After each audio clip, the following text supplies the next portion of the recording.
నమస్తే అండి తెలుగు ప్రజలకు.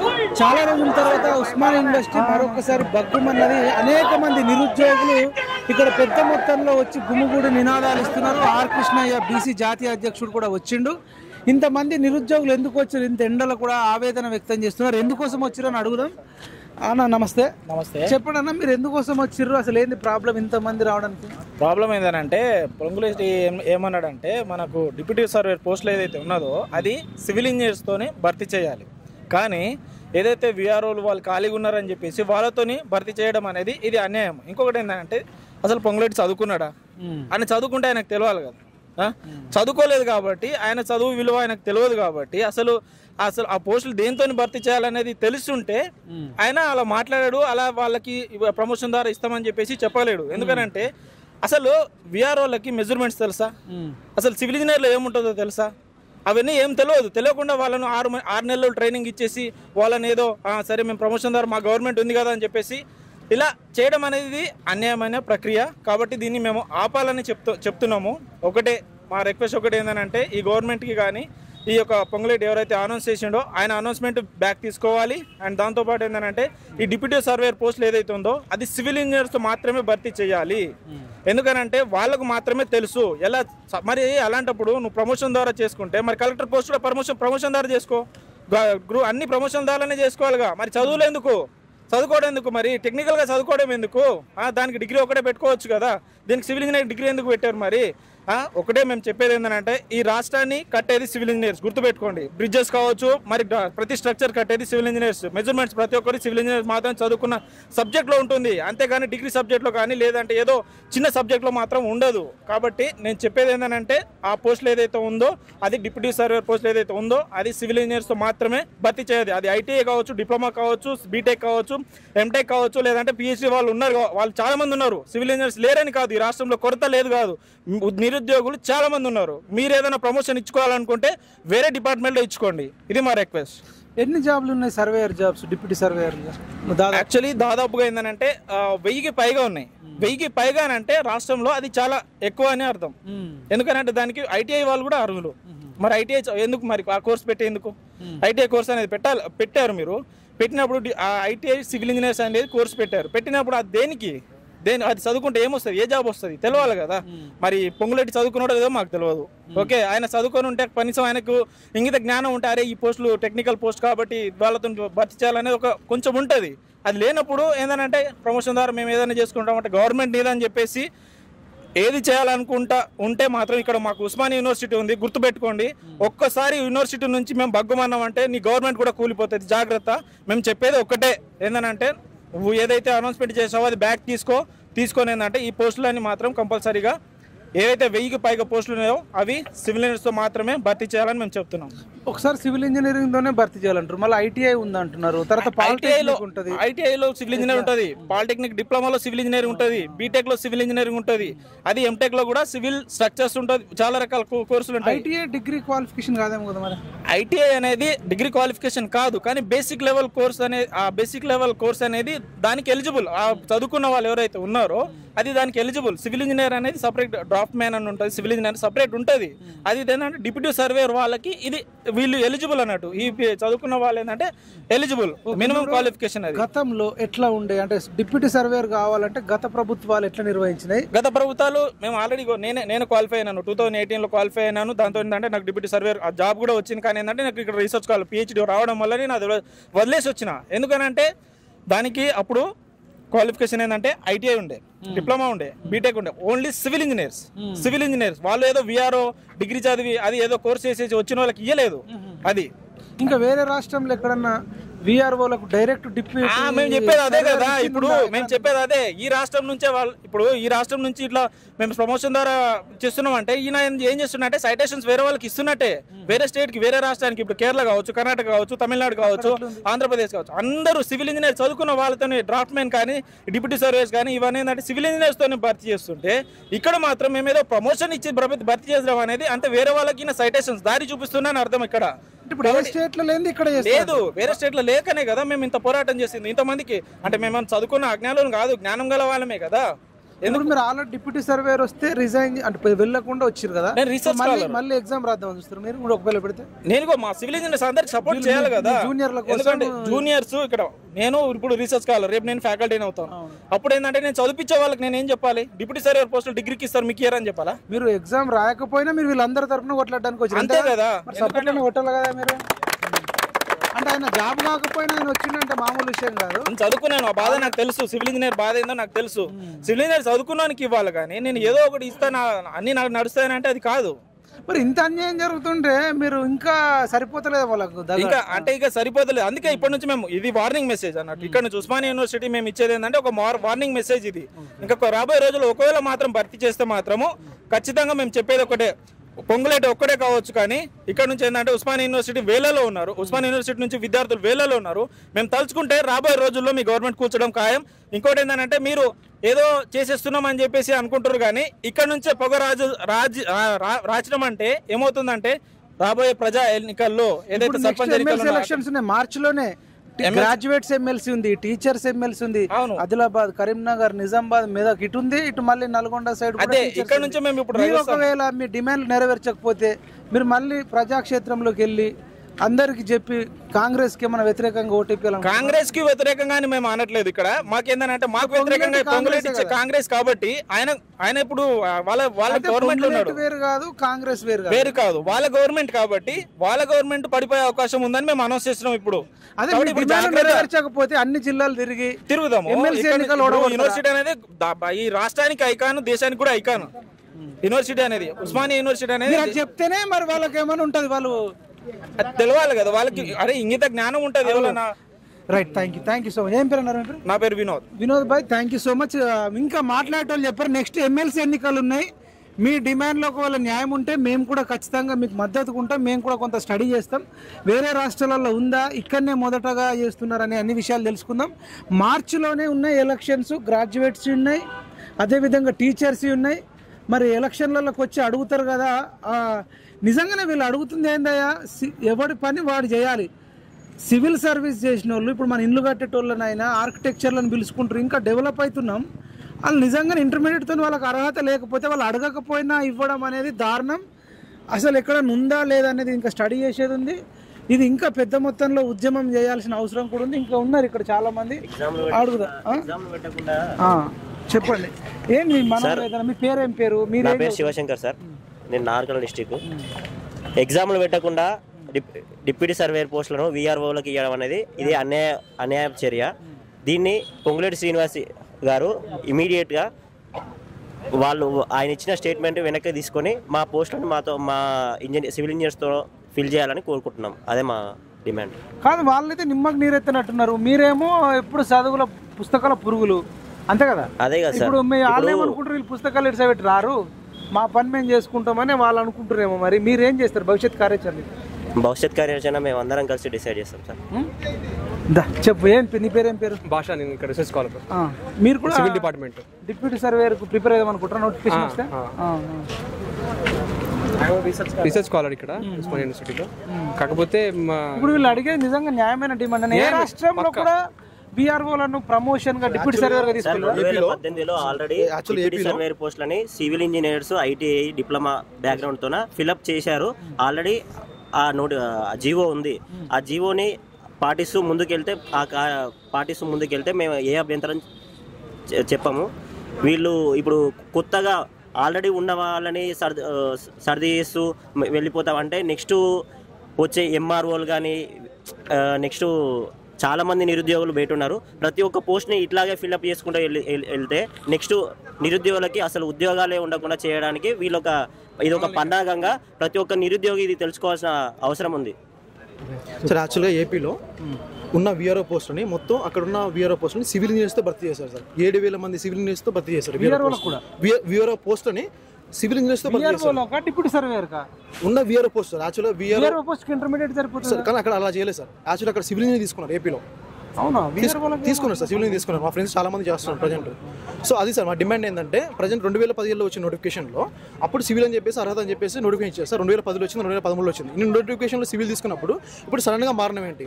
ఇప్పుడు మనకి గ్రామాల్లో ఎక్కువ గొడవలు ఉంటాయి సార్, ఎక్కువ మనకి పొలాల గొడవలు ఉంటాయి. పొలాల గొడవ ఎందుకు వస్తాయి? సరిగా కొలతలు లేకపోవడం వల్ల వస్తాయి. ఇప్పుడు వీఆర్ఓ ఏ అర్థం చెప్పేసి వాళ్ళకి లెక్కలు తెలుసా, వాళ్ళకి లాంగిట్యూడ్ తెలుసా, లాటిట్యూడ్ తెలుసా, లేకపోతే స్కేల్స్ తెలుసా, లేకపోతే వాళ్ళకి ఇన్స్ట్రుమెంట్ తెలుసా, ఆటో కార్డ్ తెలుసా, లేకపోతే టోటల్ స్టేషన్ తెలుసా, ఇవేం తెలుసా? వాళ్ళకి ఏం తెలియదు.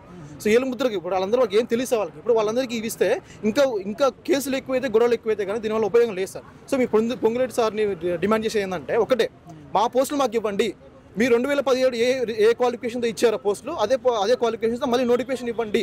అదే మేము డిమాండ్ చేస్తున్నాం సార్ ప్రజెంట్. మీరు చేసే డిప్యూటీ సర్వేర్కి కదా? Deputy survey sir, deputy survey post అని మా పోస్ట్ మాకు ఇవ్వాలి. ఇంకా వయో పరిమితిని పెంచుతాం అంటున్నారు, అది తగ్గించాలి. 57కి తగ్గించాలి. ఇప్పుడు ఎంత ఉంది వయో పరిమితి? జాబ్ 61 ఉంది, 57 తగ్గించాలి. అది తగ్గించకపోతే అది రిటైర్మెంట్ అయ్యే వాళ్ళు అంటారా? తగ్గించాలి. రిటైర్మెంట్ ఉద్యోగాలు ఎక్కువ అవుతాయి మాకు, ఇంకా తగ్గిస్తే ఎక్కువ. ఇప్పుడు అవును 65, 64 అని చెప్పి చెప్తున్నారు. చాలా తగ్గించేస్తే బెటర్. 57 నుంచి 63. యాక్చువల్గా డిప్యూటీ సర్వే అనేది ఒక టెక్నికల్ పోస్ట్. అది పోస్టులు భర్తీ చేయాలంటే దాని క్వాలిఫికేషన్ వచ్చేసి ITI in civil engineering, diploma in civil engineering, BTech in civil engineering ఎవరైతే కంప్లీట్ చేస్తున్నారో వాళ్ళే ఎలిజిబుల్. అంతేకాని విఆర్ఓ విఎల్ఎన్ ఫిల్అప్ చేస్తే ఇక్కడ బీటెక్ డిప్లొమా చేసిన వాళ్ళందరూ వాళ్ళది ఏమైతే సార్ ఒక్కసారి ఫ్యూచర్ ఆలోచించండి. ఇప్పుడు సరే ఇంతకుముందు చేసిందంటే ఏమనుకోవచ్చు, 2017లో బీఆర్ఎస్ గవర్నమెంట్ ఉన్నప్పుడు డిప్యూటీ సర్వేర్ పోస్టులు ఉన్నాయి. అప్పుడు దాని క్వాలిఫికేషన్ మీద ఐటీఐ, డిప్లొమా సివిల్, బీటెక్ సివిల్తో చేసినారు. ఇప్పుడు కూడా నోటిఫికేషన్ వేయాలంటే ఒకసారి చూసుకోవాలా అసలు ప్రీవియస్ గా ఇది నోటిఫికేషన్ ఎట్లా జరిగింది. అప్పుడు 200 పోస్టులు, అప్పుడు 200 పోస్టులే ఉన్నాయి సార్. ఇప్పుడు 1000 ఉంటాయి అంటున్నారు. ఎందుకంటే ఇప్పుడు భూ సమస్యలు ఎక్కువైపోయినాయి సార్. చాలా పెండింగ్ కేసులు చాలా ఉన్నాయి. కాబట్టి దీన్ని గత ప్రభుత్వం ఎట్లా రిక్రూట్మెంట్ చేసిందో అట్లా రిక్రూట్మెంట్ చేయాలని మేము అనుకుంటున్నాం సార్. అంతే సార్. Right, thank you. ఇంకా అడుగుదాం, చాలా మంది నిరుద్యోగులు ఉన్నారు. నవీన్ ఏం పేరు నీ పేరు? నా పేరు రాకేష్ నాయక్ అన్న, నల్లమల్ల గిరిజన బిడ్డ. నేను నల్లమల్ల నుంచి వచ్చి రేవంత్ రెడ్డి వచ్చిన గడ్డ. రేవంత్ రెడ్డి మా ఊరి పక్కనే ఊరు అన్న వాళ్ళది, కొండారెడ్డిపల్లి. మా ఊరి పేరు పక్కల అంకిరోనిపల్లి అని ఉంటది. రోనిపల్లి, గిరిజన తాండ చిన్నది అంకిరోనిపల్లి. ఈరోజు నేను తెలంగాణ రాష్ట్రం తరపున ఒక నిరుద్యోగిగా నేను అడగదలుచుకున్నది ప్రభుత్వానికి కావచ్చు, ఈ రేవంత్ రెడ్డి గారికి కావచ్చు. ఈరోజు తెలంగాణ రాష్ట్రంలో కాంగ్రెస్ ప్రభుత్వం వచ్చిందే, రేవంత్ రెడ్డి గారు అధికారంలో వచ్చిందే నిరుద్యోగుల తరపున. ఆ రోజు నిరుద్యోగులు గడప గడప ఊరికి తిరిగి బాక్సులో అన్నం పెట్టుకొని ప్రతి ఊరు ప్రతి గడప తట్టి ప్రతి మనిషిని ప్రతి అవ్వని గిట్టంగా వెళ్ళి ఈరోజు తెలంగాణ రాష్ట్రంలో నిరుద్యోగులు గోసపడుతున్నారు. మా గోసను, మా యాసను, మా భాషను, మా జీవితాలు మారాలంటే మా జీవితాలపైన రాజకీయ నాయకులు, రాజకీయ పార్టీలు రాజకీయ భవిష్యత్తును నిర్మించుకుంటున్నాయి. కానీ మా భవిష్యత్తును నిర్మించేటువంటి ఏ అధికారి గిట్టంగా, ఏ రాజకీయ నాయకుడి గిట్టంగా ఆలోచన చేయడం లేదు. నిజంగా ఈరోజు నేను సిగ్గుచేటుగా భావిస్తా ఉన్నాను. తెలంగాణ రాష్ట్రంలో పుట్టి పెరిగిన ఒక భారత పౌరులంగా భారతదేశంలో ప్రపంచంలో గొప్పగా రాణించాలి, మంచి ఉద్యోగాలు సాధించాలి, మా జీవితాల్లో వెలుగులు రావాలి, మా బతుకులు మారాలంటే తప్పకుండా మేము సమాజంలో గౌరవం పొందాలంటే తప్పకుండా ఏదైనా చిన్న ఉద్యోగం సాధిస్తే తప్ప ఈరోజు మాకు సమాజంలో పిల్లనిచ్చి పెళ్లి చేసేటువంటి ఆస్కారం లేదు. రోజు రోజుకు మా వయసు పెరిగిపోతా ఉన్నది. నిజంగా మేము చేసినటువంటి దౌర్భాగ్యం ఏంది రేవంత్ రెడ్డి గారు? నిజంగా నీకు అధికారంలో తేవడం కోసం మేము పాటుపడినందుకు, మేము దెబ్బలు తిన్నందుకు, మేము అరెస్టులో పాలైనందుకు, లేకుంటే దేనికోసం మా మీద మీరు ఇంత కక్ష పెట్టాల్సినటువంటి అవసరం ఉంది? మీ నుండి మేము ఆస్తులు ఏం కోరుకోవట్లేదు, రాజకీయ నాయకుల నుండి మీ నుండి మేము డబ్బులు ఆశించట్లేదు, మీ నుండి మేము పదవులు ఆశించట్లేదు. మాకు కావాల్సినటువంటి న్యాయం మాకు జరగాల్సిందిగా మేము విజ్ఞప్తి చేస్తా ఉన్నాం. నిజంగా ఉస్మానియా యూనివర్సిటీ వేదికగా, ఉద్యమాల గడ్డ వేదికగా ఈ రోజు నేను ఛాలెంజ్ చేస్తున్నాను ఈ ప్రభుత్వానికి. నిజంగా మీకు ఏమాత్రం సిగ్గుచెట్టు, మీకు ఏమాత్రం లజ్జ ఉంటే తప్పకుండా నిరుద్యోగుల పక్షాన నిలబడండి. మినిస్టర్ గారు మీ రోజు ఏదైతే అది డిప్యూటీ సర్వేయర్ పోస్టుల గురించి మీరు ఏదైతే ఈ రోజు మాట్లాడారో నిజంగా యావత్ తెలంగాణ నిరుద్యోగుల తరపున నేను ఈ రోజు ఖండిస్తా ఉన్నాను. అన్న అతను ఈ రోజు టెక్నికల్ ఇష్యూ అయితే మేము టెక్నికల్ గా ఎవరైతే ఐటీఐ చదువుకున్నామో, ఇప్పుడు నేను ఐటీఐ చదువుకున్నాను, అది నాకు ఉపయోగపడుతుంది అన్న. అందులో కావాల్సినటువంటి నాలెడ్జ్ నాకు ఉంటుంది. కానీ అదే ఇంటర్ చదివినటువంటి అబ్బాయికి లేకుంటే డిగ్రీ చదివిన అబ్బాయికి ఎలాంటిమైనటువంటి అవగాహన ఉండదు.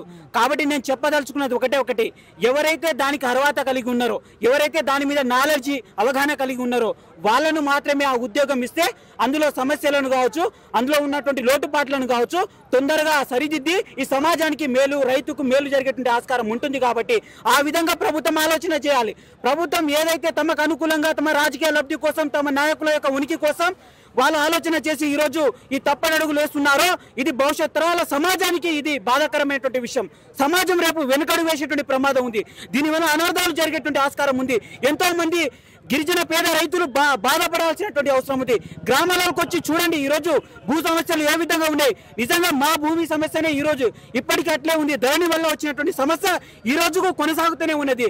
మరి ఎలాంటి సమస్యను మీరు పరిష్కారం చూపకుండా మా భవిష్యత్తుల మీద మా జీవితాల మీద ఈరోజు మీరు హాయిగా సంతోషంగా పదవులు అనుభవిస్తున్నారు. కానీ ఇది సమంజసం కాదు, ఇది మంచి పద్ధతి కాదు. భవిష్యత్తులో మీరు గిట్టంగా ఇంకోటి గ్రామీణ ప్రాంతాల్లో ఉన్నటువంటి యువతకు 29 జియో నెంబర్ రద్దు చేయాల్సినటువంటి అవసరం ఉంది.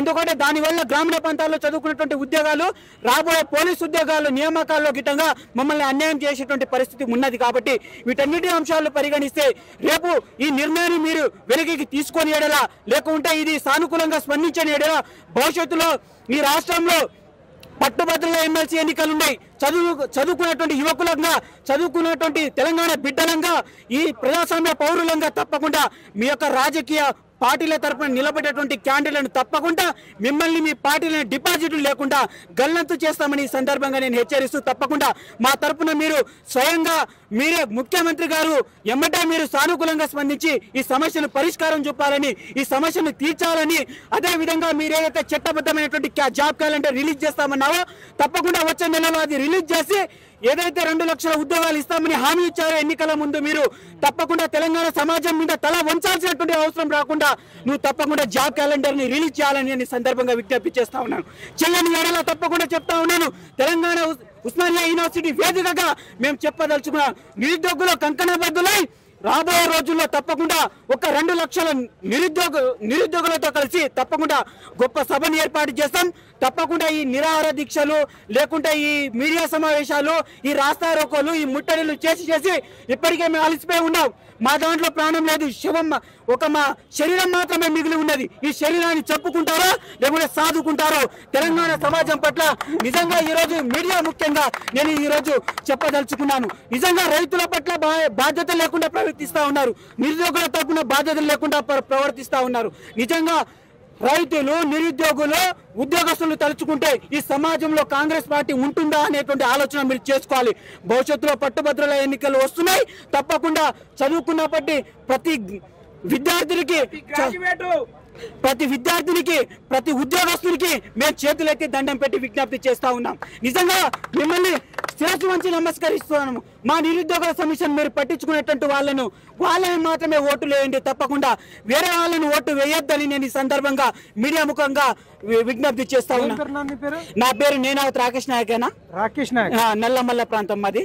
నల్లమల్ల రేవంత్ రెడ్డి అంటూ నేను తొక్కుకుంటూ వచ్చిన నా కొడుకుల్ని అంటుండు. నేను ఒకటి చెప్తా ఉన్నాను. ఈ రోజు ఆయన మాటలు నల్లమల్ల బిడ్డను తొక్కాలి అంటే అది నిర్యాణ పరంగా ఇంకో నల్లమల్ల బిడ్డతోనే నేను నల్లమల్ల ప్రాంత బిడ్డగా ఒక గిరిజన బిడ్డగా ఈ రోజు కాంగ్రెస్ ప్రభుత్వాన్ని రేవంత్ రెడ్డి గారికి డిమాండ్ చేస్తా ఉన్నాను. నీ ప్రాంత బిడ్డగా నీ గ్రామ పక్కల ఊరిగా ఈ రోజు నేను ఛాలెంజ్ చేస్తా ఉన్నాను. రేవంత్ రెడ్డి గారు నిజంగా నీకు దమ్ముదారం ఉంటే నువ్వు నిజమైన సమాజం పట్ల నిరుద్యోగుల పట్ల నిలవాలనుకుంటే బిడ్డవైతే నల్లమల్ల పులి బిడ్డనట్టు ఇంకా పులి బిడ్డ అయినా లేకుంటే ఈ రేపు ఈ నిర్ణయాల వల్ల తేల్చుతాం తప్పకుండా. ఎందుకంటే మా పక్షాన్ని నిలబడి వాళ్ళను తోటే పోలుస్తా ఉన్నాం. ఆ రోజు కేసీఆర్ మోడల్ ఎట్లా ఉంచి గద్దె దింపినామో రేపు భవిష్యత్తులో గిట్టంగా నిన్ను గిట్టంగా మురికి కాలాల్లో గిట్ట చేసేటువంటి పరిస్థితి ఉంటది.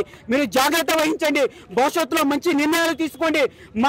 ఈ రోజు మా తరపున నువ్వు నిలబడితే తెలంగాణ పునర్నిర్మాణంలో కీలక పాత్ర పోషించే వాళ్ళము, ఈ దేశ భవిష్యత్తులో కీలక పాత్ర పోషించే వాళ్ళము. ప్రతి రంగంలో యువత యొక్క ఆలోచన కావచ్చు, యువత యొక్క పాత్ర కావచ్చు చాలా అధికంగా ఉండాల్సినటువంటి అవసరం ఉంది. కాబట్టి ప్రపంచ దేశాల యువత వైపు మొగ్గు చూపుతున్న తరుణంలో నువ్వు యువతను తప్పుదారి పట్టాల్సినటువంటి అవసరం లేదని నేను ఈ సందర్భంగా కోరుకుంటున్నాను. మామూలుగా లేదా నీకున్న దమ్ముకు రాకేష్ నాయక్ ఉన్న దమ్ము ఇదే తెగు ఒక 10 మందికి ఉంటే చాలయ్యా. పొంగులేటి శ్రీనివాస్ రెడ్డి పాల పొంగు లెక్కనైతే మాటలు కూడా వెంటనే విరమించుకునే అవకాశం ఉంటుంది. కానీ మీలో ధైర్యం ఇప్పుడు రాకేష్ నాయక్ లాంటి వాళ్ళు సుభాష్ చంద్రబోస్ అన్నాడు. నిన్న సుభాష్ చంద్రబోస్ పుట్టినరోజు జనవరి 23 నాకు మీరు రక్తాన్ని ఇవ్వండి అని చెప్పిండు. స్వామి వివేకానంద మీలాంటి వాళ్ళు ఒక 100 మంది యువత ఉంటే ఈ దేశాన్నే మారుస్తున్నాడు. నేనేమంటున్నానంటే ఇట్లాంటి రాకేష్ నాయక్ లాంటి వాళ్ళు ఒక 10 మంది ఉంటే చాలయ్యా. రేవంత్ రెడ్డి కాదు, ఆ జేజేఎంఎల్ వచ్చిన పొంగులేటి శ్రీనివాస్ రెడ్డి కాదు, అంత పెద్ద పెద్ద ట్రంపులను వచ్చినా దించేయచ్చు. కానీ మీలో దమ్ముందా? మీలో ఇంత ధైర్యం ఉందా?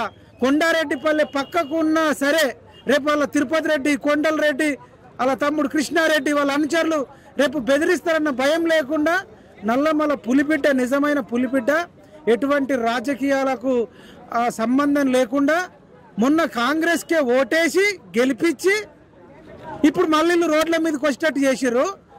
నేను అనుకుంటున్నా ఏంటంటే ఈ విఆర్ఓల దగ్గర మన కమిషన్లు దొబ్బి డిప్యూటీ సర్వేయర్ వేసిర్రా.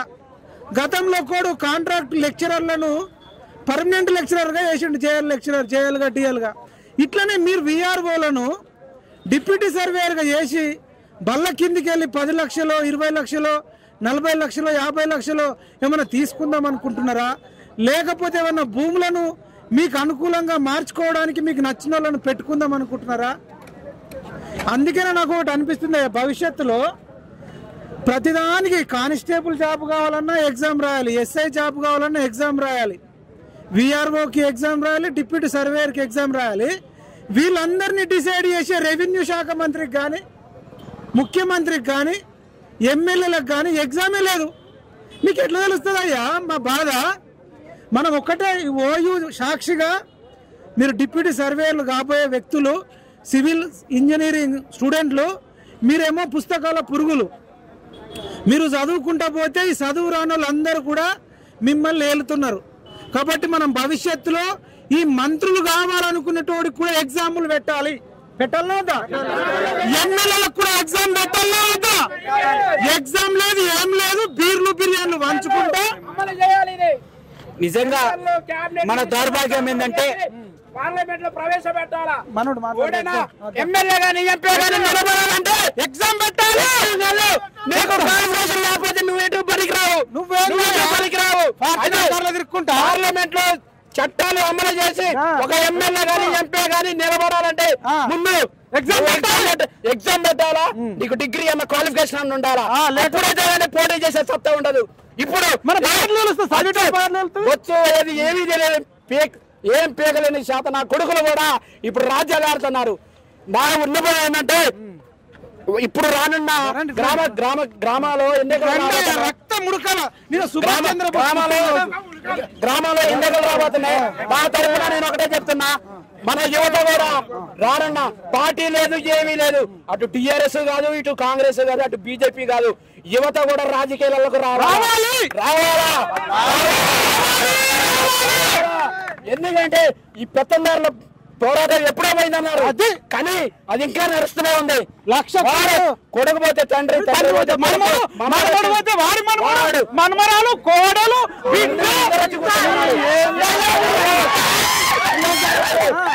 దమ్ముంటే ఎగ్జామ్ పెట్టండి.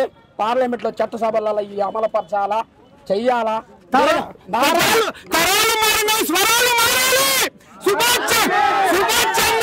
జర్మనీకి వెళ్ళి సైన్యాన్ని తయారు చేసినట్టు ఈ సివిల్ ఇంజనీర్లు మీరు కట్టడాలు కట్టుడు కాదు, కొలతలు కాదు, ఈ ఎమ్మెల్యేల మంత్రులను కొలవాలి.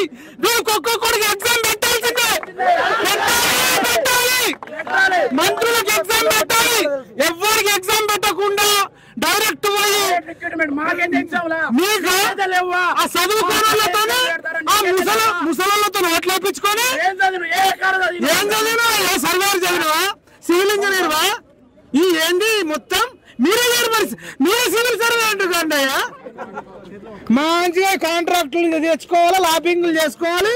రానున్న ఎన్నికల్లో నేను చెబుతానుగా, మీరు చదువుకుంటారు కానీ కొడుకులు మన పుస్తకాలు ఉన్నట్టు ఎక్కడ లేదు. అన్ని కబ్జాలు, దొంగతనాలు, బిజినెస్లు. దేశం ఎప్పుడు మారిద్దంటే, ఒక అంబేద్కర్ గారు ఒక మాట చెప్పిండు, సమాజం ఎప్పుడు బాగుపడింది అంటే నాయకులు లేని సమాజం నిర్మించడమే లక్షణం అన్నారు మహానుభావుడు. ఆ సమాజం నిర్మించాలంటే ఈ పెత్తందారులు, రాజకీయ నాయకులు వీళ్ళు చేయలేరు. యువత చేతిలో ఉన్నది. దేశం బాగుపడాలన్నా, రాష్ట్రాలు బాగుపడాలన్నా గానీ యువత చేతిలో ఉన్నది. యువత పెట్టుకుంటే ఏ రాజకీయ నాయకుడైనా కానీ కిందకి దొక్కేస్తాం ఏదో ఒక రోజు. మొన్నేదో నేను రేవంత్ రెడ్డి మొన్న రేవంత్ రెడ్డి అనేది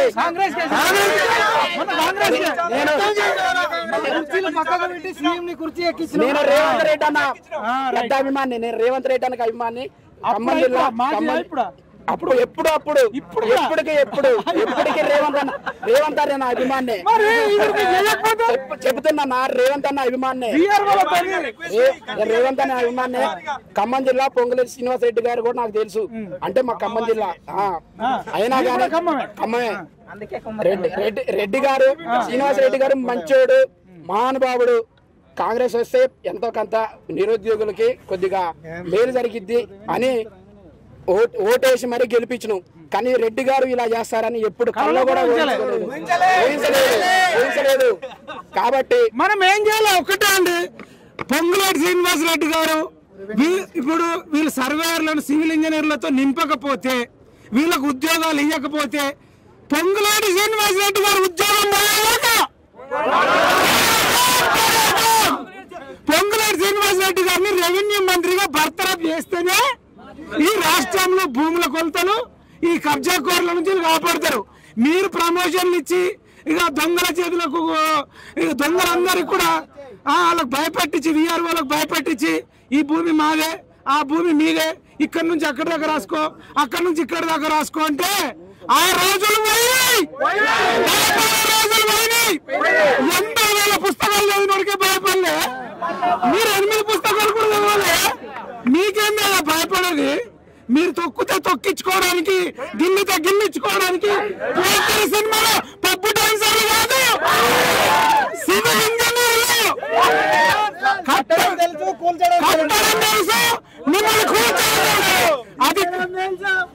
అధికారంలోకి తెచ్చింది వీళ్ళే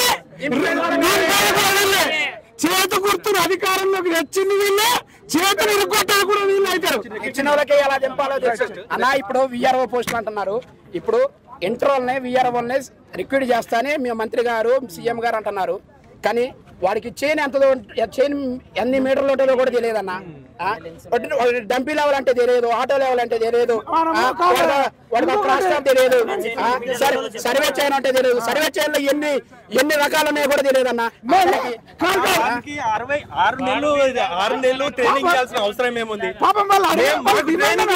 సర్వే చేసి చూపిస్తాం, ట్రైనింగ్ సర్వే చేసి ఇస్తాం. వాళ్ళని కూడా అనడానికి లేదు. వాళ్ళు కనీసం అడిగిరా? ఇప్పుడు విధానం ఎట్లా ఉందంటే ఇది ఒక ఎంబీబీఎస్ డాక్టర్ ని తీసుకొచ్చి 6 నెలలు ట్రైనింగ్ ఇచ్చి లాయర్ గా వాదించమంటే అతను వాదిస్తాడా?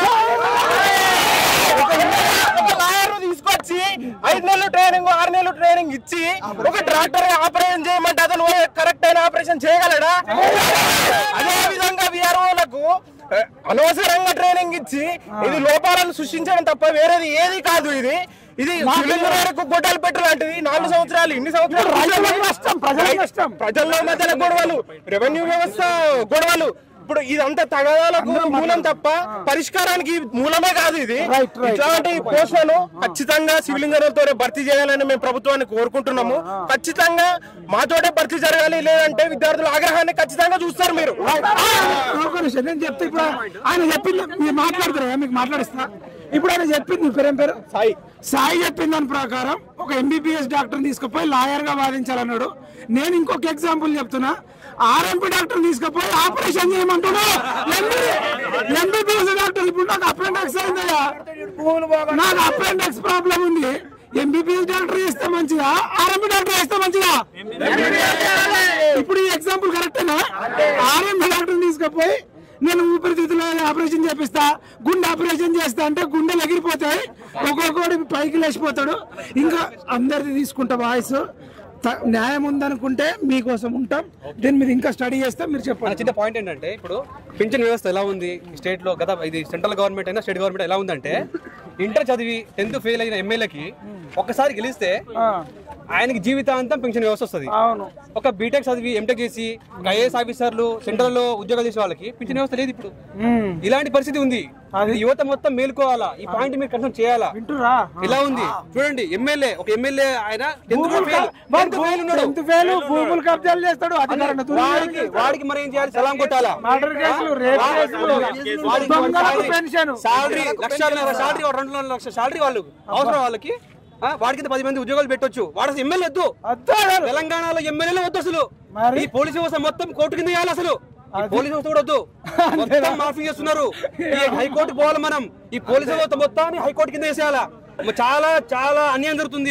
అంటే మీరు చాలా మార్పులు తీసుకురావాలంటారు చట్టం. చట్టం చాలా వేస్ట్ ఉంది ఇక్కడ. అసలు ఘోరం చేస్తున్నారు. లేదండి అసలు ఉద్యోగులు పెన్షన్ లేదు. అసలు వాళ్ళకు వద్దు, మాకు పెన్షన్ ఇవ్వండి. బీటెక్ అయిన వాళ్ళకి పెన్షన్ ఇవ్వండి, డిగ్రీ వాళ్ళకి ఇవ్వండి, ఎమ్మెల్యేలకి ఎందుకన్నా 5 సంవత్సరాలు చాలు వాళ్ళకి. 5 సంవత్సరాల పాలనలో కోట్లు కులగొట్టినాక ఇంకా పింఛన్ ఎందుకు? అయితే నేను మా ఆవేదన చెప్తానన్నా, క్లారిటీగా ఒక 2 minutes మాట్లాడతాను. ఏంటిదంటే యాక్చువల్ గా సివిల్ ఇంజనీర్లకి మాకు రోజు రోజుకు మా బతుకు తెరువు ఎలా అనేది మాకు ఆలోచనలో పడిపోతున్నాం. ఎంత దారుణమైన స్థితిలో ఉన్నాము. మేము సాఫ్ట్వేర్ ఇంజనీర్ చేసి ఉంటే ఈ కష్టాలు ఎందుకు పడేవాళ్ళం మేము? అవును, ఎక్కడో చోట 20 మేము పాస్ అవుట్ అయ్యి బయటికి వెళ్ళామంటే మాకు 10,000 ఇస్తా, 12,000 ఇస్తా, బేరం ఆడతారన్నా. కుంపు మేస్త్రి అనే మాట మాకు ఉంది సివిల్ ఇంజనీర్స్ కి. కుంపు మేస్త్రివా మేము అని ఏ చదువు చదివినా అంటే కుంపు మేస్త్రి చదివారు. కుంపు మేస్త్రి అన్న వానికి ఒక్క రోజుకు 1000 రూపాయలన్నా వాని వేజెస్ మాకు ఎంత పడుతుంది? మాకు వేజెస్ ఎంత పడుతుంది? మాకు 15,000 జీతం అంటే స్టార్టింగ్ పోయేసరికి మేము నేను డిప్లొమా చేశాను. డిప్లొమా 3 years డిప్లొమా, మళ్ళీ 3 years బీటెక్ చేశాను. నా ఎడ్యుకేషన్ కి ఎంత అయింది అమౌంట్? బయటికి వచ్చేసరికి నాకు బయట బేరం ఆడతారా వీరు? అవునా? ఇంత దీనమైన స్థితిలో ఉన్నప్పుడు ఉన్న మాకు జాబ్స్ ఏంటిది? మా సివిల్ ఇంజనీర్ అంటే రిసోర్స్ ఏంటిది అంటే గవర్నమెంట్ జాబ్ రిసోర్స్. మేము ముందుగా తీసుకునేదే దానికోసం. మాకు గవర్నమెంట్ అవకాశాలు ఉంటాయి, గవర్నమెంట్ జాబ్ అవకాశాలు ఉంటాయి అని మేము తీసుకున్నాం.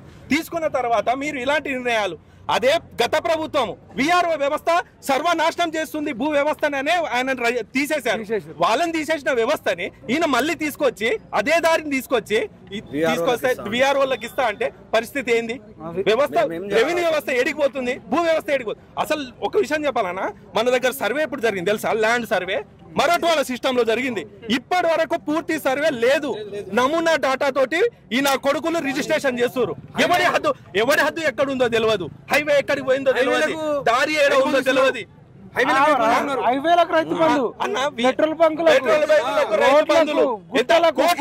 మనం కట్టిన ట్యాక్స్, మా అయ్య బాబా అవ్వల ట్యాక్స్, మేము కొట్టుకున్న బట్టలు, మేము కట్టిన ట్యాక్స్, మేము పెట్రోల్ పోసుకున్న ట్యాక్స్ తోటి నువ్వు ప్రభుత్వాన్ని నడిపిస్తుంటే మా పొట్ట కొడతారా మీరు? ఏ మీ మీద ట్యాక్స్ వేసుకోరాదు? మీకు కోట్ల రూపాయలు ఉన్నాయి కదా, మీ మీద ట్యాక్స్ వేసుకోరాదు? పొంగులేటి శ్రీనివాస సార్ గారు ఏ విధంగా ఆలోచించారు, ఏ విధంగా సర్వే చేస్తారని ఆలోచించారు? వాళ్ళకు విఆర్ఓలకు ఏముంటదన్నా, ఎంత భూమి ఉంది ఏముందనే రికార్డు ఉంటది అంతే. నీకు 2 ఎకరాలు ఉందంటే 2 ఎకరాలు ఉందని చెప్పగలుగుతాడు, కానీ అది ఏడ నుంచి ఏ హద్దుకుందని ఏం తెలుసు? టీపల్ అంటే తెలుసా? టీపల్ లో ఏ లాంగ్వేజ్ ఉంటుంది? మరాఠవాడ లాంగ్వేజ్ లో ఉంటుంది. దాని మీద ఎన్ని చైన్స్ గోల్స్, ఎన్ని గోల్స్లు ఉన్నాయి, ఎన్ని చైన్లు ఉన్నాయి మరాఠవాడ సిస్టమ్ లో ఉంటుంది. మన రోమన్ అంకెలలో ఉండదు, మళ్ళీ మనం గణాంకాలలో ఉండదు, 1-2లలో ఉండదు. నేను సర్వే సెటిల్మెంట్ అండ్ రికార్డ్స్ లో నేను 45 days ట్రైనింగ్ చేసుకొని ఉన్నా తాలీంలో.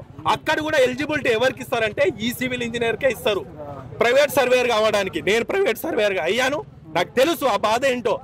అలాంటిది ఈ రోజు ప్రైవేట్ సర్వేయర్లే చేస్తున్నారు వర్క్, అంతా ప్రైవేట్ సర్వేయర్ చేస్తున్నారు వర్క్.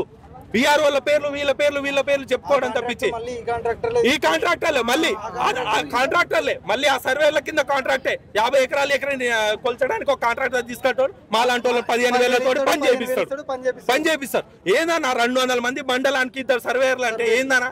అన్ని పెండింగ్లే. మనకు రేపు నా భూమి నేను కొలుచుకోవడానికి నాకు హద్దులు ఏడా ఉన్నాయని నేను పోయి మండల సర్వేయర్కి ఒక అప్లికేషన్ ఇస్తే నాకు టీపా నీరా బాబు అంటే వారికి ఏంటి టీపాను లేదేం లేదు. ఎప్పుడో మరాఠవాడ సిస్టమ్ లో అయిన సర్వే ఇది చేయరాదా? సర్వే ఏమైతుంది? ఇంతమంది ఉన్నాం, మాకు పని చెప్పరాదా? మేము చేయమా? మేము సర్వే చేసి చూపిస్తాం కదా ఎంత భూమి ఉంది, ఎవరిది హద్దు ఏముంది అని చూపిస్తాం. ఇది ఇప్పటి కాదు, ఇన్ ఫ్యూచర్ లో కూడా చాలా పెద్ద ప్రాబ్లం వచ్చే అవకాశం ఉంది. కాబట్టి ఏంటిదంటే ఈ సివిల్ ఇంజనీర్ ద్వారా ఫిల్ చేస్తే మాకు కన్సర్న్ సబ్జెక్ట్ ఉంది. మేము గత 5-6 సంవత్సరాల నుంచి చదువుకుంటున్నాం అదే సబ్జెక్టు. ఏ భూమిని ఎలా కొల్చాలి, ఏ విధంగా కొల్చాలి, ఎక్కడి నుంచి ఎక్కడ బౌండరీ ఉంది, పక్కన అని హద్దేది ఏందన్న హద్దుల విషయంలో అద్దదమ్ములే చంపుకొని చేస్తున్నారు భూమి దగ్గర. శ్రీనివాస్ రెడ్డి, నువ్వు విఆర్ఓలకు డిప్యూటీ సర్వేయర్ ఇచ్చి అన్నదమ్ముల పంచాయతీ పెట్టి తలలు నరుక్కోవడానికి ఏమని అనుకుంటున్నావా?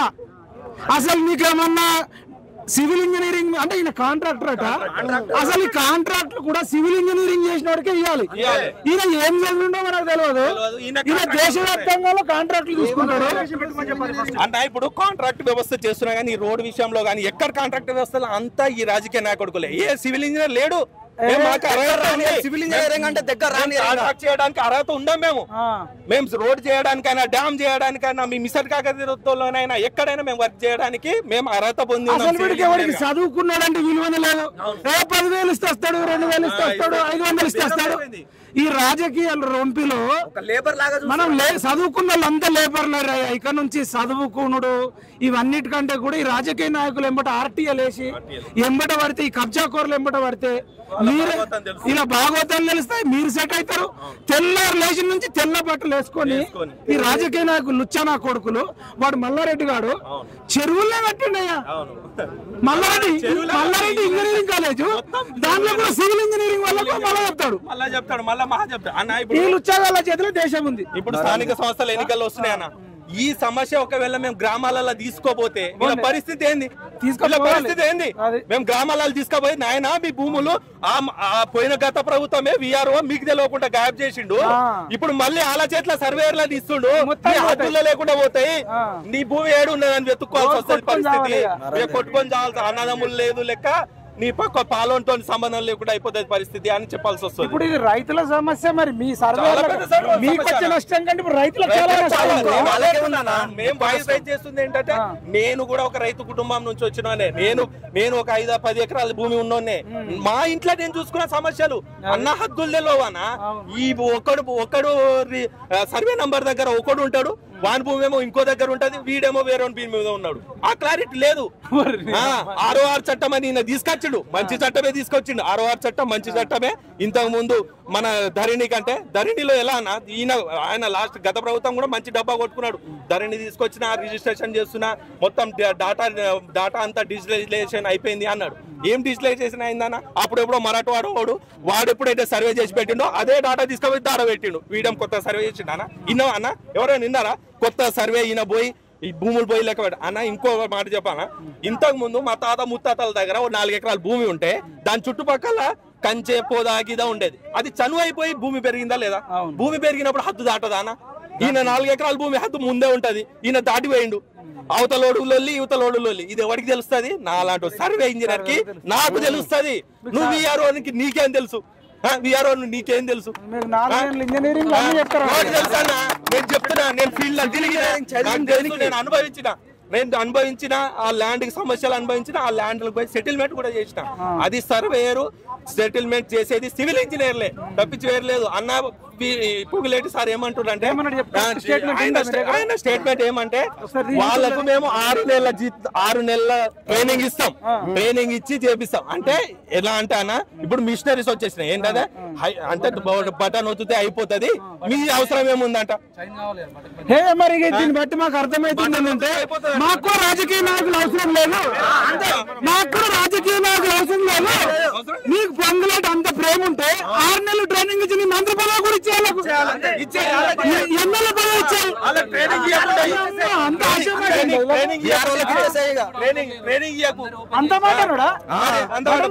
అయిపోతుంది.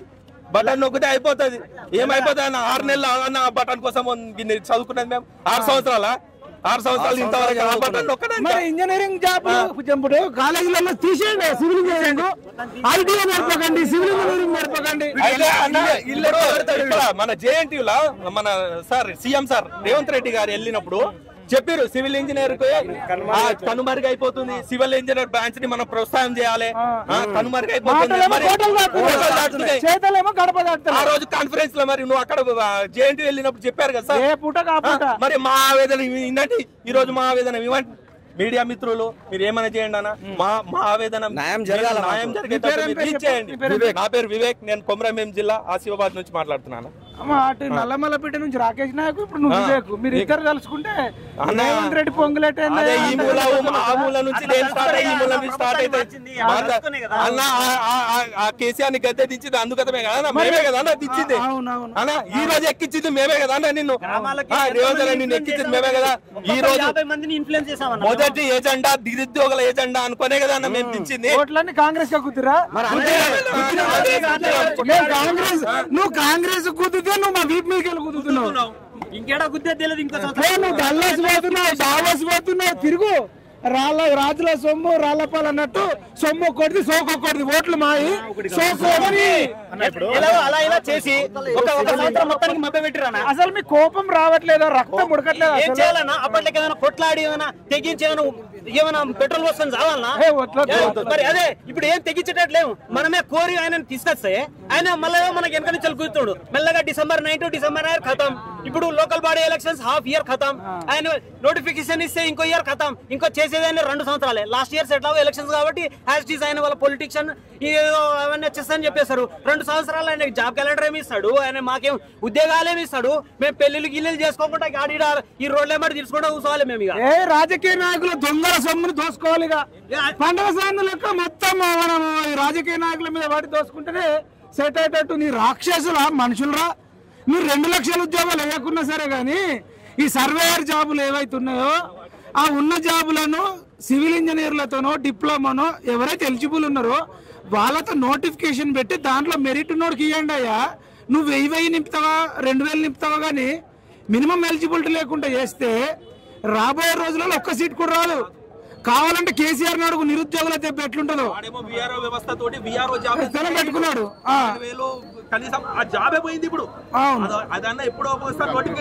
ఇప్పుడు నెక్స్ట్ మనం ఒకటి ఏం చేద్దామంటే ఆ 80,000 పుస్తకాలు చదివిన అప్పుడు తప్పు చేసినావు, నీకు బుద్ధి చెప్పినాం. ఇప్పుడు రేవంత్ రెడ్డి తప్పు చేస్తుండో మేము బుద్ధి చెప్తాం, నువ్వు వస్తావా అని చెప్పి మనం ఎర్రవెల్లి ఫామ్ హౌస్ కానీ పోదాం. ఎర్రవెల్లి ఫామ్ హౌస్ కూడా పిలుద్దాం. తాగింది చాలు, తిన్నది చాలు. ఒకసారి ప్రధాన ప్రతిపక్ష హోదా ఉన్నది, లేదా ప్రధాన ప్రతిపక్ష హోదాకు రాజీనామా అయ్యాయి, లేదంటే మా తరపున రా.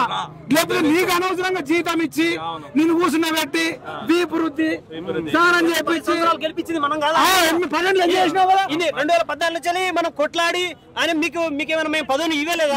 ఇవాళ మేము ఫామ్ హౌస్ లో కూర్చొని చూస్తున్నారు. ఎందుకు మా కోసం మీరు కొట్లాడడానికి రారా? ఇన్ని రోజులు మేము రోడ్ల మీద నచ్చింది, మా టైం వేస్ట్ చేసుకుంది, మేము అంత వేస్ట్ కాలం ఇక్కడ. మా కోసం మీరు కూడా పోరాడాలి, మీరు కూడా మాట్లాడాలి. రమ్మను రావాలి, అందరు రావాలి, పొలిటికల్ రావాలి, కేసీఆర్ రావాలి, మా బాధలు వినాలి. లేకపోతే నెక్స్ట్ ప్రభుత్వం కూడా అంతే, మీరు కూడా రారు, వీళ్ళు కూడా ఇట్లా ఏమంటారు చెప్పాల్సిందే మరి. లేకపోతే ఆ టైం వస్తాం. ఇప్పుడు అయిపోయా 2 సంవత్సరాలు అయిపోయా, 3వ సంవత్సరం కదా అది తీస్తాం, ఇంకోటి కూడా పెడతాం. ఇక ఎవరి తక్కువ చేయదు. స్టూడెంట్స్ ముందు ఒక్కొక్కరు ఈసారి ఏం చేసినా తెలుసా? ఒక్కొక్కరు 50 మందిని ఇన్ఫ్లుయెన్స్ చేసిన నేను బూత్ లో కూర్చొని. మరి ఏమనుకుంటారు? ఈ ప్రభుత్వం దిగాలని మేము 50 మందిని ఇన్ఫ్లుయెన్స్ చేసినాం. ప్రతి బూత్ లో యూత్ లే చెప్పాల్సిందే. ఇప్పుడు మెల్లగా ఏమో దేశ ఫార్మర్స్ అందరినీ మభ్య పెట్టిండు, 1 సంవత్సరం స్కిప్ చేసిండు. ఇక డబుల్ బెడ్రూమ్ ఆశలో ఉన్నారు. కాదన్నా, వాళ్ళు ఇచ్చే 5 లక్షలకు 10 లక్షలు అప్పు అవ్వాలి, ఉన్న భూములు అమ్ముకోవాలి. ఆ డబుల్ బెడ్రూమ్ లో వద్దరు నాయన ఏది వద్దు. వాళ్ళ ఇంట్లో ఒక జాబ్ ఉంటే వాళ్ళు కష్టపడి ఈఎంఐ లో కట్టుకొని వాళ్ళ ఇల్లు కట్టుకుంటారు. మీకు దండం ఏదైనా చేస్తా టక్కున చేయండి. లేకపోతే మీరు కూడా ఆరాంసే ఫామ్ హౌస్ లో గీమౌస్ లో కూర్చోండి. వేరే వాళ్ళు వస్తారు, చేసేటోళ్ళు చేస్తారు. ఏదో మైపాల అన్నకు మనం ఏదైనా కట్ట పెడితే ఆయన చేస్తారని మా అభిప్రాయం. అది ఉండండి. ఇది మీరు రండి. కాంగ్రెస్ ప్రభుత్వం ఎంత మోసం చేస్తుందంటే మీరు ఒకటి గుర్తించండి. అధికారంలోకి రాగానే కుటుంబ సర్వే, ఆ సర్వే, ఈ సర్వే అప్లై చేసుకోండి. 6 గ్యారెంటీలకు అప్లై చేసుకోమన్నారు. 6 గ్యారెంటీలకు అప్లై చేసుకున్న తర్వాత మన కులగణన చేస్తున్నాం, అన్ని మీ డీటెయిల్స్ ఇవ్వన్నారు. మళ్ళీ ఇప్పుడు ఇందిరమ్మ దానికి మళ్ళీ డీటెయిల్స్ ఇవ్వాలి, రైతు భరోసాకు డీటెయిల్స్ ఇవ్వాలి. అరే ఎన్నిసార్లు ఇచ్చిన అదే పేరు, ఎన్నిసార్లు ఇచ్చిన అదే హౌస్ నంబరు. ఈ డీటెయిల్స్ కోసం మిమ్మల్ని గెలిపించింది. టిక్టాక్ అని యాప్ ఉన్నప్పుడేమో మన డీటెయిల్స్ అంతా చైనా వరకు పోతుందని చెప్పి బ్యాన్ చేసేది. మరి గిన్నెసార్లు డీటెయిల్స్ సేకరించలేదు అంటే డీటెయిల్స్ ఎడిపోతున్నాయి. గతంలో చేసిన అప్లికేషన్ లను చింపేసిర్రా. మళ్ళీ రోజు ఇప్పుడు మళ్ళీ నెక్స్ట్ మళ్ళీ ఏదో ఒకటి చేస్తారని వాళ్ళకు ఒక భ్రమలో ఉండాలన్నట్టు నాకు ఒకటి అనిపిస్తుందయ్యా. ఈ నిరుద్యోగులు అందరు ఐక్యంగా ఉండి రాజకీయ నాయకుడు ఏ పర్యటనైనా సరే అందరిని ఇక్కడ ఆర్ట్స్ కాలేజ్ దగ్గరకు లాక్కొచ్చి అరే మీరు అందరు కలిసి ఒక దాటికి రండిరా, ఏం చేస్తారో ఒక చెప్పి నిరుద్యోగులకు జాబ్ క్యాలెండర్ ఇవ్వాలి. ఏ జాబ్ కు ఎవడు ఎలిజిబుల్ మీరు అందరు ఇక్కడ నుండి చెప్పాలి. ఈ సర్వేయర్లకు ఎవడు ఎలిజిబుల్ చెప్పాలి అని చెప్పి అడిగితే తప్ప ఈ దొంగ నాటకాలు రాజకీయ నాయకులు బయటకు వచ్చి తిడతారు. మళ్ళా తెలంగాణ పోయి దావత్ చేసుకుంటారు. రేవంత్ రెడ్డి మల్లారెడ్డి ఇద్దరు తొడలు కొట్టుకున్నారు. ఒరే సలే అని మల్లారెడ్డి అన్నాడు. ఈవెంట్ లో మంచిగా దోస్తాన అవుతుంది. మళ్ళా కూతురు బిడ్డ లగ్గమైతే ఆడు మనమల్ని కాలు మొక్కుతున్నారు. మొక్కు ఇంకా మంచిగా మొక్కని వీడు అంటున్నాడు. గింత దుర్మార్గులట. వాళ్ళు 1,00,000 కోట్లు తిన్నారంటే ఆయనకు రోగం వస్తే యశోద హాస్పిటల్ పోయి పరామర్శించి వస్తున్నాడు. అంతే. ఆయన దొంగనా, నువ్వు దొంగనా, లేదంటే ఇద్దరు కలిసి దొంగలా? ఓట్లేసిన దొంగలా, తోడు దొంగలు తయారైపోయి దేశాన్ని సర్వనాశనం చేస్తారు. భవిష్యత్తులో ఈ ఇంజనీరింగ్ స్టూడెంట్లు అంతా కూడా ఈ రాజకీయ నాయకుల భర్తం బట్టి అనేక సంస్కరణలు రావాలి. ఈ జాబ్లలో కూడా ఎవడు ఎలిజిబుల్, ఇవన్నిటి మీద జాబ్ క్యాలెండర్ ఇయర్ ఏదైతే యూపీపీఎస్ ఎట్లా ఉంటుందో, ఇగో ఈ సలహా దీనికి ఇంత ఎలిజిబుల్, ఈ చదివినోడే దీనికి అప్లై చేసుకోవాలి, మిగతా అప్లై చేసుకోవద్దు, దీనికి ఇంత ఏజ్ ఎలిజిబిలిటీ ఉంటుంది, ప్రతి సంవత్సరం ఇంత రిటైర్మెంట్ అయితే ఇన్ని ఖాళీలు ఉంటాయి, ఈ నెలలో జాబ్ ఉంటుందని రావాలి. ఇంకొకటి ఏం తెలియజేస్తుండే తెలుసా, ఆయన 58 61కి పెంచిపోతే 71 చేస్తాడట. దీని మీద ఏమంటావు? అరే వాళ్ళు చచ్చిపోయారు, వాళ్ళతో జాబులు చేపిస్తున్నారు. ఇక వాళ్ళని అట్లా పెంచుకుంటా పోండి, ఇట్లా ముసలి చేయండి, మేము ఇక ఇట్లా రోడ్ నెంబర్ తిరుగుతాం, ఇట్లనే ప్రచారం చేస్తాం. రాజకీయ నాయకులు జాబులు చూడ బతుకురు. అదే ఇక మమ్మల్ని అట్లనే పెట్టుర్రి, మీరు ఇంకా ముందుకు పోర్రి. వాళ్ళకి ఇచ్చిన వాళ్ళకి వాళ్ళు కూడా సార్, వాళ్ళు కూడా మమ్మల్ని ఎందుకు పెంచుతుర్రు నాయన, మేము హారాంసే ఇట్లా కూర్చుంటాం అంటే వాళ్ళు పెంచేది మీద పెంచుతుర్రు. వీళ్ళని ఏజ్లు పెంచుతారు, పెన్షన్ ఎలిజిబుల్ అయితే కొర్రలు అయితే అదే డైరెక్ట్ ఉద్యోగాలు ఇవ్వకుంటే మీ ఉద్యోగాలను ఊడగొట్టే సమాజంలో బాధ్యత తీసుకుంటాం. తప్పకుండా మీ భవిష్యత్తుని, మీ రాజకీయ భవిష్యత్తుని మా మీద నిర్మించుకుంటున్నారు. కానీ మా యొక్క హక్కులను మీరు కాల రాస్తున్నప్పుడు, మాకు ఇచ్చినటువంటి మాటను మీరు తప్పుతున్నప్పుడు తప్పకుండా బిడ్డ మిమ్మల్ని గోరీలు కడతాం, మిమ్మల్ని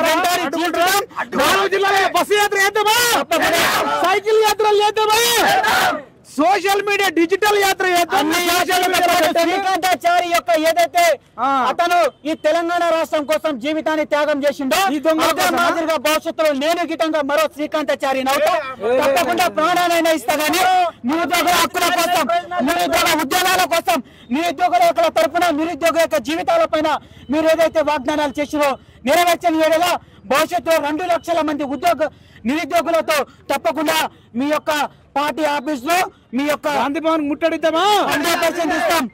రాజకీయ నాయకుల యొక్క ఇళ్లను ముట్టడిస్తాం, వాళ్ళ యొక్క క్యాంప్ ఆఫీసులను ముట్టడిస్తాం, గాంధీ భవన్ ను ముట్టడిస్తాం, రేవంత్ రెడ్డి గారిని గోరి కడతామని ఈ సందర్భంగా విజ్ఞప్తి చేస్తాం.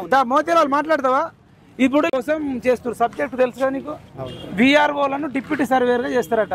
నువ్వు గతంలో నిరుద్యోగుల కోసం అమర నిరాహార దీక్ష చేసినావు. మరి ఇప్పుడు ఈ సివిల్ ఇంజనీర్ల తరఫున మీ ఎట్లాంటి వైఖరి తీసుకోబోతున్నారు? మేము విఆర్ఓ చట్టబద్ధమైన job calendar and deputy surveyor పోస్టుల మీద మేము నాకు తెలిసి ఒక వారం 10 రోజుల క్రితం ఒక ప్రెస్ మీట్ పెట్టి అక్కడి నుంచి అన్ని పార్టీలను కూడా కలుసుకుంటూ రిప్రజెంటేషన్ ఇచ్చి, ఇన్క్లూడింగ్ పృథ్వీరాజ్ అన్న గారు, విమలక్క గారు, మందకృష్ణ మాదిగ అన్న గారు అందరిని కలుసుకుంటూ మేము ఒక రిప్రజెంటేషన్ అనేది ఇచ్చినాం. ఇచ్చిన తర్వాత మేము కూడా ఈసారి ఆవేశంగా కాదు, ఈసారి కొడితే దెబ్బ ఎట్లా ఉంటుంది అనేది మేము చాలా గ్రౌండ్ వర్క్ చేస్తున్నాం. అది అంత ఆషామాషిగా 2 రోజులు 3 రోజులు 4 రోజులు బయటకు వచ్చి ఆవేశంగా బయటకు పోయేది కాదు. చేస్తే ఒకేసారి 1,00,000 మందితో నిరుద్యోగం ఒకటేసారి దీక్ష చేస్తాం. 1,00,000 మంది అన్ని ఇప్పుడు రేపు 27వ తారీఖున ఉస్మానియా యూనివర్సిటీ మీద వేదికగా చట్టబద్ధమైన జాబ్ క్యాలెండర్ ఒకటే ఒక సింగిల్ ఎజెండా, అన్ని ఉద్యోగ సమస్యలు, డిమాండ్లు అన్ని. డిప్యూటీ సర్వేయర్ పోస్టులు నువ్వు ఇంకోటి పెట్టేస్తావు, నువ్వు విఆర్ఓలకు డైరెక్ట్ ఇస్తారట. మినిమం కామన్ సెన్స్ అనేది ఉండాలా, ఉండొద్దా గవర్నమెంట్ కి? దీన్ని కేవలం పొంగులేటి శ్రీనివాస్ రెడ్డి పంచుకున్నాడు, దీన్ని అమ్ముకుంటున్నాడు. పొంగులేటి శ్రీనివాస్ రెడ్డి ఖబర్దార్, నీ ఖమ్మంలో వచ్చి నీ పార్టీ ఆఫీస్ బొంద పెడతాం. 12,000 ఉద్యోగాలు విఆర్ఓ పోస్టులను మీరు వీళ్ళు డివైడ్, ఎవరి సంఘం వాళ్ళు డివైడ్ చేసుకున్నారు.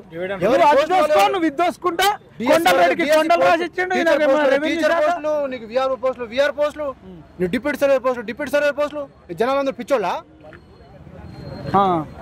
కాబట్టి మేము దీన్ని అంత ఆషామాషిగా చాలా ఇంజనీర్లు, సివిల్ ఇంజనీర్లు తిప్పి కొడితే 1000 మంది పోస్టులు అడగట్లే వాళ్ళు. అది చాలా న్యాయబద్ధమైన డిమాండ్. కాబట్టి మేము ఆ రోజు అన్ని పార్టీలను కూడా కలుసుకుంటూ రిప్రజెంటేషన్ ఇచ్చినాం. ఇప్పుడు కూడా వీళ్ళు చేస్తున్నటువంటి పూర్తి మద్దతు మేము ఉంటుంది.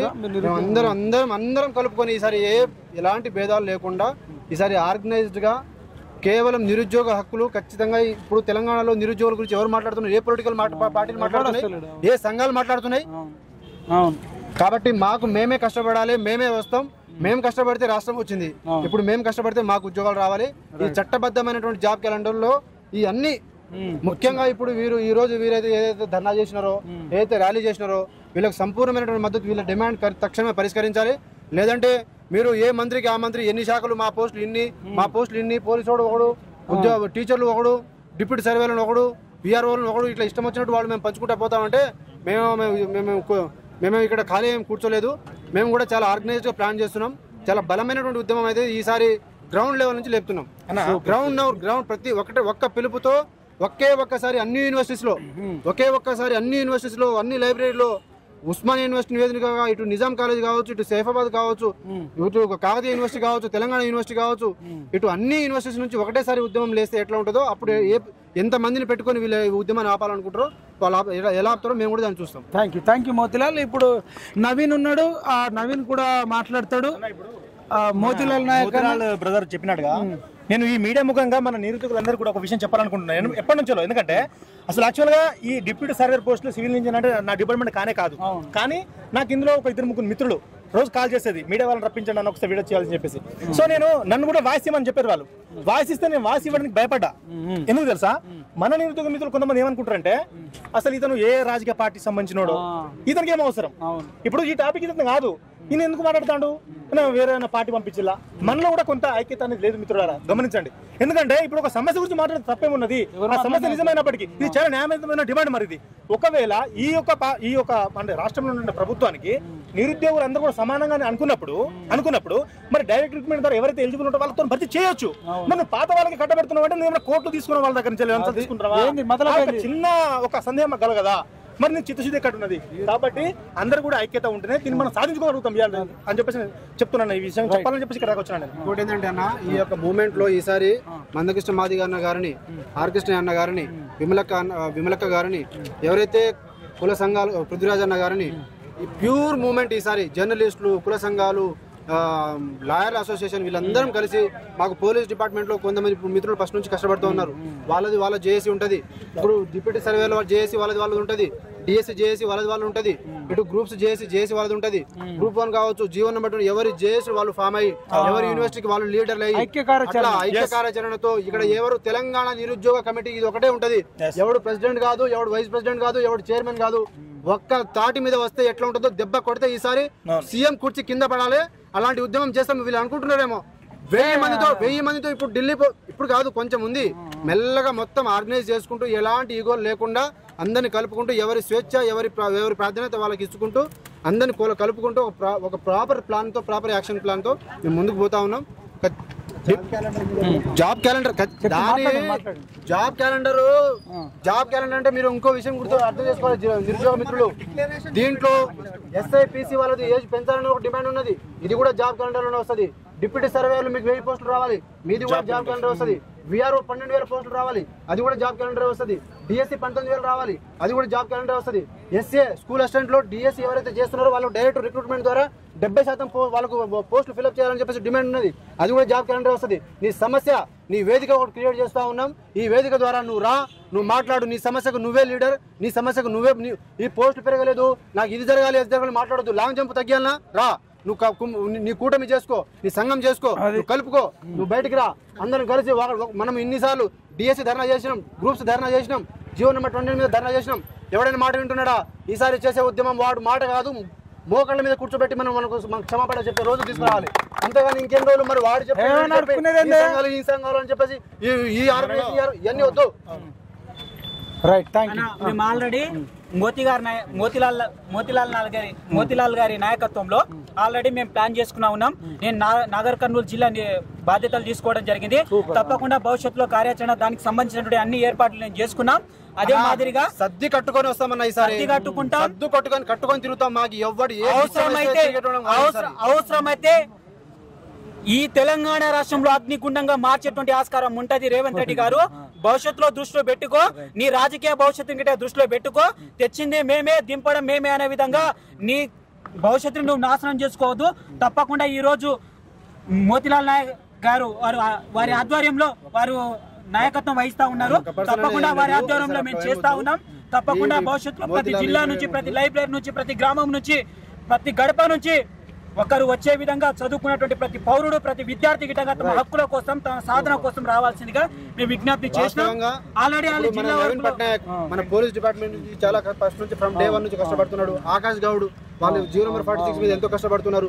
ఇట్లా డిఎస్సి మీద ఉన్నారు, స్వాతి గారు ఉన్నారు, ఉస్మాన్ యూనివర్సిటీ స్వాతి గారు కావచ్చు, ఇంకోరు కావచ్చు, లేదంటే ఇటు జీవో నెంబర్ 29 మీద ఇటు జనార్దన్ కావచ్చు, ఇటు ప్రత్యూష కావచ్చు, లేదంటే ఇటు సైడ్ సింధురెడ్డి కావచ్చు. ఇలా అందరం కూడా ఈసారి కొడితే దెబ్బ అంటే ఈసారి యూనిట్తోనే వస్తాం మేము. ఇక మీకు వీళ్ళకు నిద్ర పట్టలేని రోజులకు మేము తీసుకొస్తాం.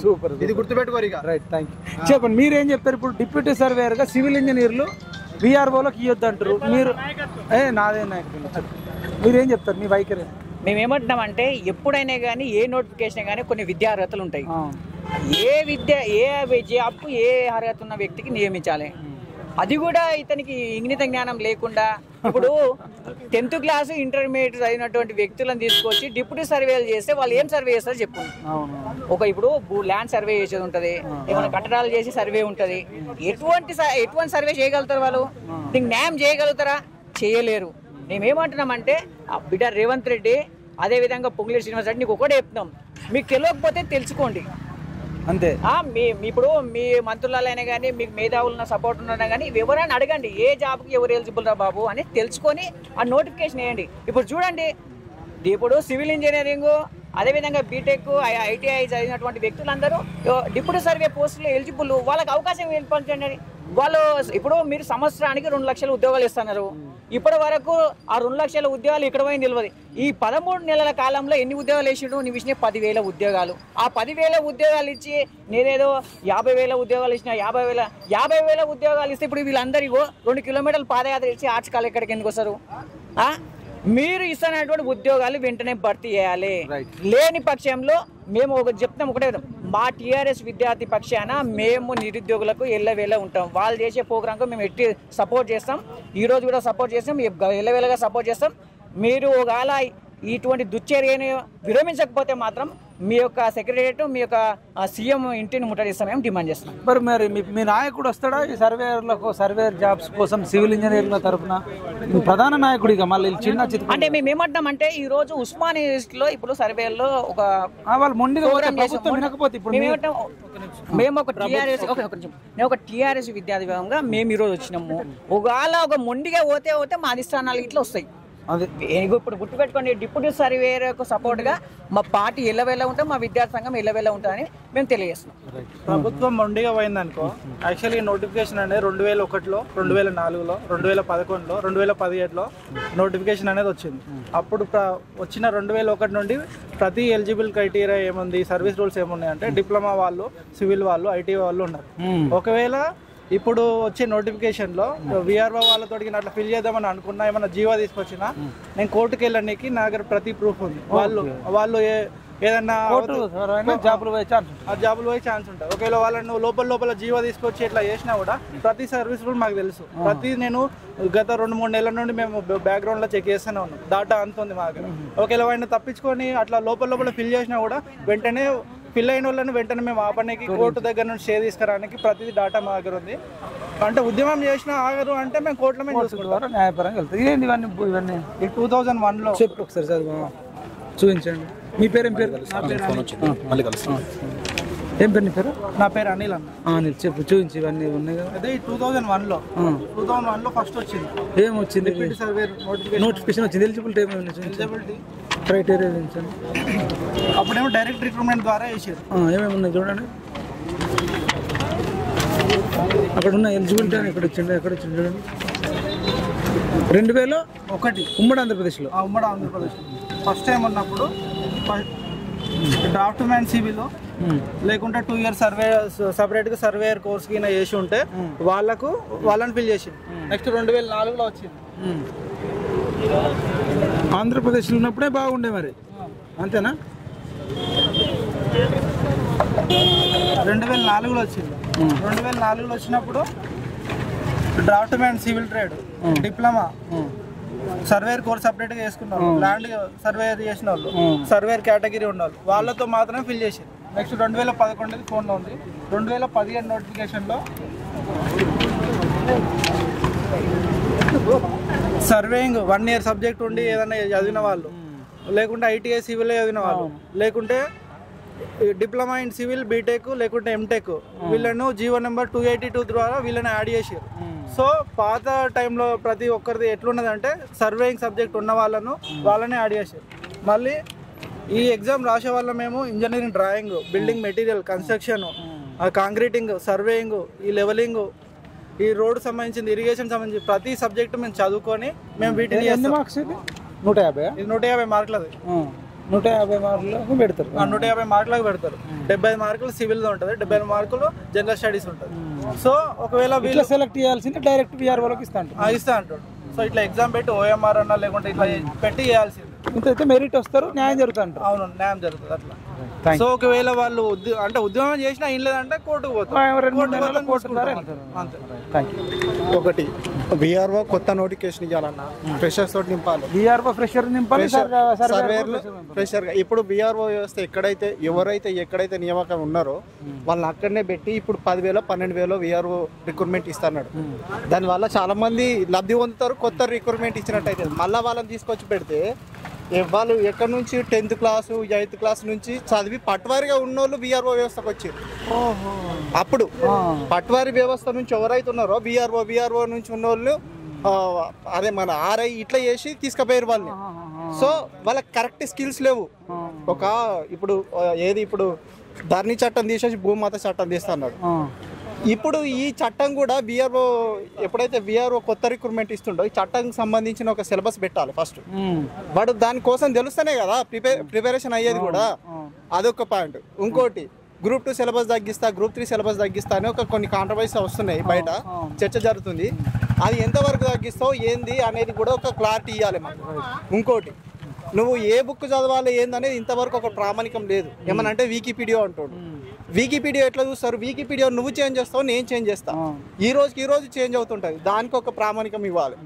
ఇప్పుడు జాబ్ క్యాలెండర్ ఇస్తా అంటాడు. జాబ్ క్యాలెండర్లో ఏ నోటిఫికేషన్ ఎన్ని పోస్టులు ఉన్నాయో పోస్టులతో సహా ఇప్పుడు యూపీఎస్ ఎట్లా ఇస్తుంది, ఫిబ్రవరిలో వస్తుంది ప్రిలిమ్స్.